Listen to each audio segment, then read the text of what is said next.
Hello dear students. Next topic हम ये chapter में स्टार्ट करने जा रहे हैं। चैप्टर का नाम टॉपिक का नाम है cost of living index number. Cost of living index number की एक सिंपल सी फॉर्मूला है sigma I W upon sigma W, जो ऑलरेडी आ चुकी है, पहले काफ़ी सारे क्वेश्चंस में आ चुकी है।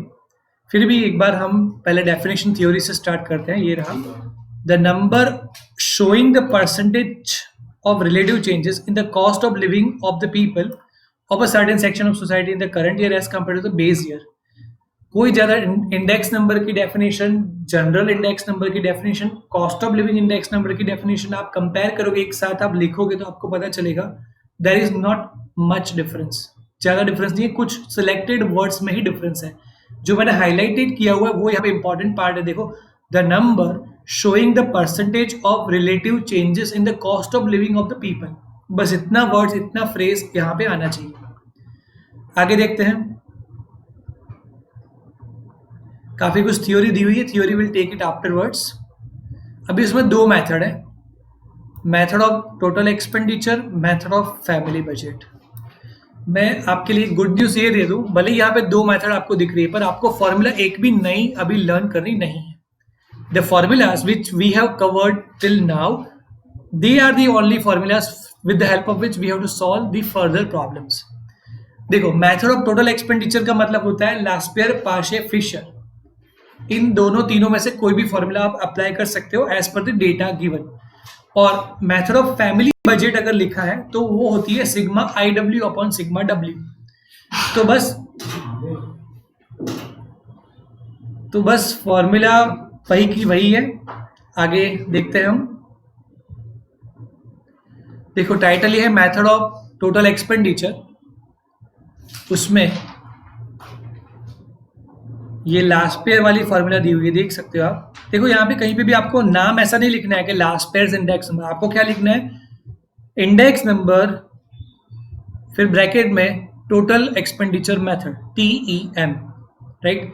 फॉर्मूला वही की वही है, पर आपको यहाँ पे बताना नहीं है कि फॉर्मूला लास्ट पेयर वाली है। You have to use the formula, same formula, but it is differently return. और ये देखो, पाशे की फॉर्मूला है, 1101 इसका कोड है, याद है ना आपको, right. So the formula are the same, just here the presentation is different. और मेथड ऑफ फैमिली बजट जो मेथड है, ये नंबर 2 है। हाँ, ये प्रिंटिंग एरर मैं आपको बता रहा हूँ यहाँ पे। This is method number 2, okay। So method of family budget, so this is the formula which is also very easy, you are familiar with this formula, right। So आगे formula में मुझे कोई discussion नहीं करना है। Let us go back to the questions। Example 17 दिया हुआ है, 2 मिनट के अंदर सॉल्व हो जाएगा, देख लेना। 3 मार्क का वेटेज हो सकता है ये क्वेश्चन का। हमें 2 कॉलम दी हुई है वैल्यूज वाली, इंडेक्स नंबर और weight. Index number that is column I और weight that is column W। तो I and W, 2 columns are given. और क्या पूछा हुआ है, find the cost of living index number by family budget method. ये रहा फैमिली बजट मेथड, मतलब ये फॉर्मूला आपको करनी है, राइट। ये फॉर्मूला आपको करनी है। तो vertically you firstly you vertically note down the table. तो I कॉलम एंड W को column as given in the question, right. अब I और W का मल्टीप्लीकेशन कर दो, जैसे 281 into 46, so you will get 12,926। 177 into 10, so it will be 1770। 178 into 7, right. Likewise for remaining items also. फिर क्या करना है, sigma I W upon sigma W, ये फॉर्मूला है, दिस इज द फॉर्मूला। तो सिग्मा आई डब्ल्यू है 24512 और sigma W है 100। तो आ गया अपना आंसर 245.12। अच्छा, क्वेश्चन में एक और भी चीज दी होती है, वैसे यहाँ पे separately it is not ask, but कभी कभी आपको ये पूछा जाता है कि इंटरप्रेट इट, इसका मतलब निकालो, एनालाइज इट, ऐसा भी बोलते हैं। तो हमें एक सेंटेंस लिखना। देखो, 245 इंडेक्स नंबर आया, 245 आंसर आया इंडेक्स का, तो इंक्रीज कितना बोलेंगे हम, इन्फ्लेशन रेट कितना बोलेंगे, 145 बोलेंगे। तो वो एक सेंटेंस कभी कभी कुछ क्वेश्चंस में आपको आंसर के बाद नीचे लास्ट में लिखना होता है। it can be said that there is an increase of 145% in the total expenditure in current year as compared to previous year, right? Now, next, calculate the cost of living index number by total expenditure method and the family budget method. ये combined सम है, इसमें दोनों formulas use करनी है. अब देखो, family budget method and total expenditure method, one by one. पहले हम टोटल एक्सपेंडिचर मेथड करेंगे. टोटल एक्सपेंडिचर मेथड मैंने आपको बोला था या तो लास्पेयर की फॉर्मूला अप्लाई कर सकते हो या तो पाशे की फॉर्मूला अप्लाई कर सकते हो. अब लास्पेयर और पाशे में एक एक डिफरेंस है. Laspeyres formula can be used if the base year quantity is given. Pashe's formula can be used if the current year quantity Q1 is given, right? तो हमें यहाँ पे जस्ट एक चेक करना पड़ेगा कि यहाँ पे कौन सी क्वांटिटी दी हुई है. As you can see in the table, quantity in the of year 2014, right? फिर ये दोनों 14-15 की प्राइसेस दी हुई, तो क्वांटिटी हमें 2014 की दी हुई, मतलब प्रीवियस ईयर है, राइट? बेस ईयर है. So you can say that Q0 is given. What? Q0 दिया हुआ है. तो Q0 दिया हुआ है, तो Q0 किसकी फॉर्मूला में आता है? लास्पेयर की फॉर्मूला में आता है. याद करो, देख लो एक बार, right? P1 Q0 upon P0 Q0. So Q0 numerator denominator in both the places, on both the places it is Q0. So we will use Laspeyer's formula here, right? So देखो, these three columns are given, right?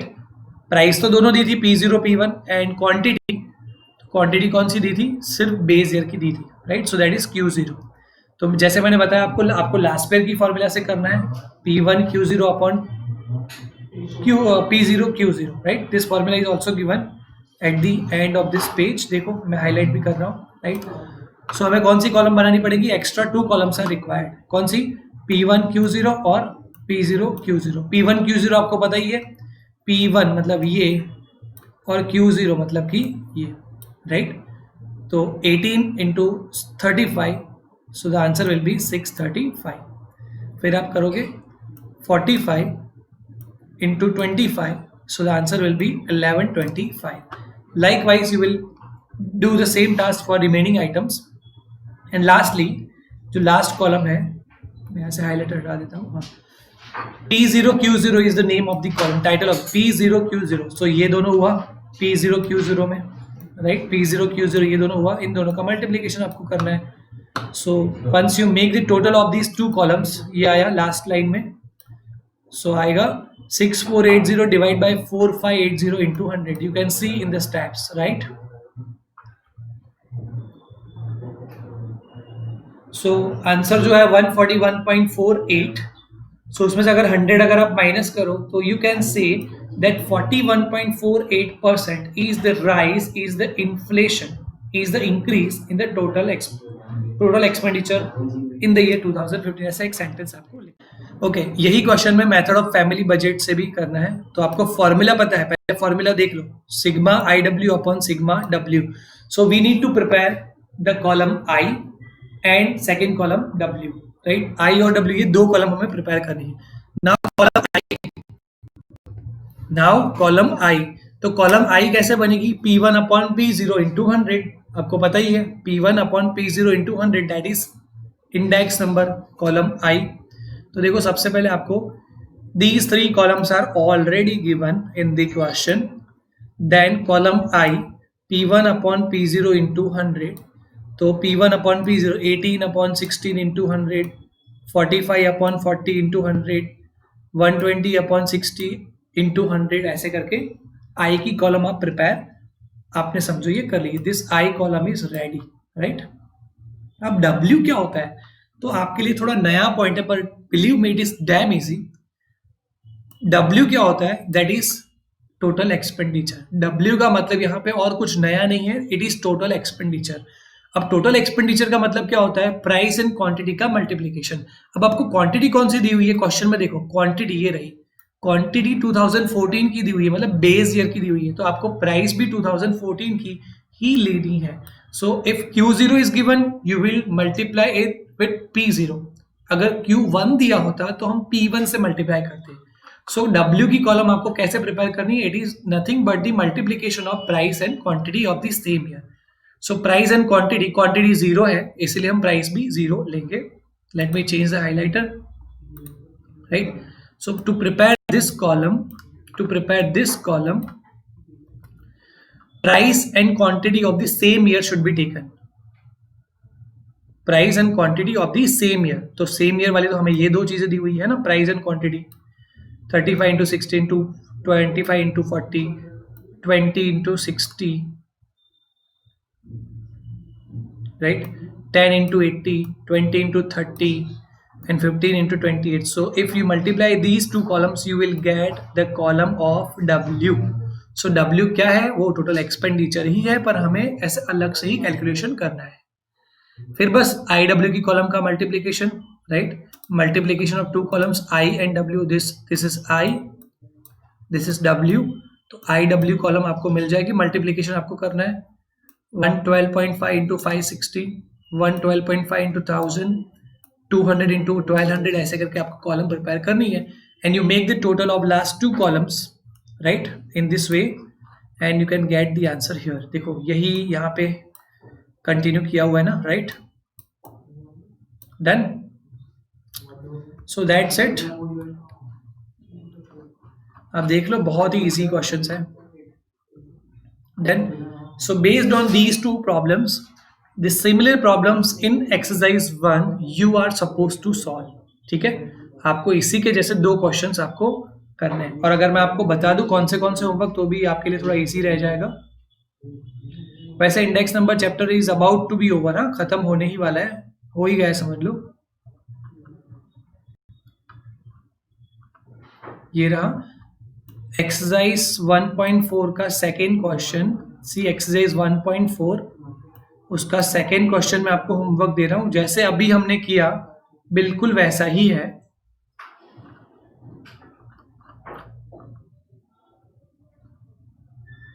और ये दूसरा third question, ठीक है? So second and third of exercise 1.4, these two are your today's homework. That's it for the day. See you in the next lecture with new topic or new question. Thank you. Bye bye.